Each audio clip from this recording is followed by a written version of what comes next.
সন্ধ্যাবেলা এরকম মুচমুচে নাস্তা খেতে তো অনেক ভালোই লাগে। তাই তো সন্ধ্যাবেলা সুন্দর করে একটা নাস্তা বানাই নিলাম। দেখেন কতটা পারফেক্ট হইছে।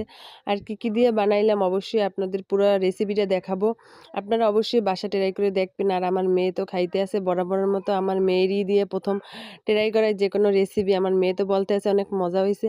আসসালামু আলাইকুম, সবাই কেমন আছেন? আশা করি সবাই ভালো আছেন। এই যে দেখতেই পাইতেছেন আলু ভর্তা করে নিছি। ১ম এ সুন্দর মতো ম্যাজিক মসলা দিয়ে নিছি।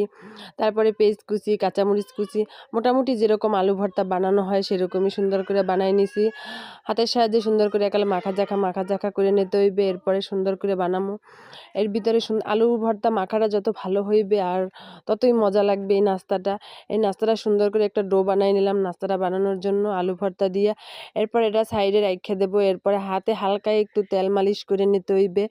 এরপরে আবার এর ভিতরে দিয়ে দিলাম ৪ টা কোয়েল পাখির ডিম। ডিমের ভিতরে একটু স্বাদ বাড়ার জন্য আপনারা চাইলে দিতে পারেন, না চাইলে অপশনাল রাখতে পারেন, কিন্তু দিলে ভালো হয়, বেশি মজা হয় আর কি। এরপরে সুন্দর করে দিয়ে আবারও মাখা শুরু করলাম। এরপরে সুন্দর করে দেখেন কি সুন্দর করে মাখা করতে আসি। যত মাখবেন ততই মজা হবে আলু ভর্তাটা। এরপরে দিয়ে দিলাম একটু সামান্য পরিমাণ কর্নফ্লাওয়ার। কর্নফ্লাওয়ার দেওয়ার পরে আপনারা পরিমাণ মতো দিবেন, বেশি দিলে ডোটা শক্ত হয়ে যাবে। এরপরে হাতে তেল মাখাইয়ে সুন্দর করে একটা পিঠার শেপ দিয়ে নিলাম। এরপরে এর ভিতরে লুডুস গুঁড়া করে রাখছি। এটার ভিতরে সুন্দর মতো কোট করতে হবে। আসল রেসিপির উপকরণই হইলো এই লুডুস। এই লুডুসটা সুন্দর করে গুঁড়া করে এর ভিতরে কোট করে এই দেখেন আমি সাজাই রাখছি। দেখতে তো অনেক সুন্দর লাগতেছে। এখনও দেখে মনে হইতেছে অনেক লোভনীয়। খেতে তো না জানি কতই মজা হবে। চলেন পুরো ভিডিওটাই দেখি। এরপরে সুন্দর মতো বানাই রাখলাম সবগুলা। ওদিকে আবার আমার আম্মু চুলার ভিতরে তেল বসাই রাখছে। তেলটা সুন্দর মতো গরম হইতে হইবে। আর এই ধরনের নাস্তা আপনারা সন্ধ্যায় অবশ্যই ট্রাই করে দেখবেন।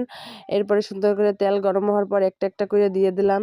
সুন্দর করে লাল করে ভাজতে হবে। আর এগুলো খুবই হালকা আঁচে ভাজতে হবে, বেশি জাল দেওয়া যাবে না, তাহলে পুড়ে যাবে। পুড়ে গেলে কিন্তু খাইতে তিতে লাগবে।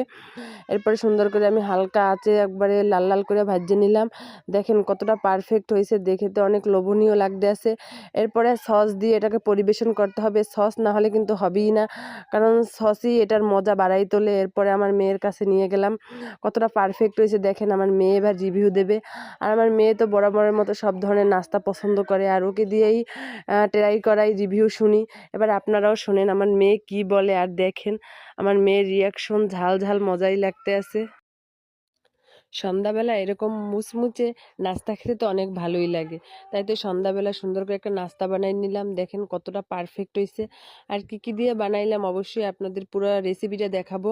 আপনারা অবশ্যই বাসায় ট্রাই করে দেখবেন। আর আমার মেয়ে তো খাইতে আছে বরাবরের মতো। আমার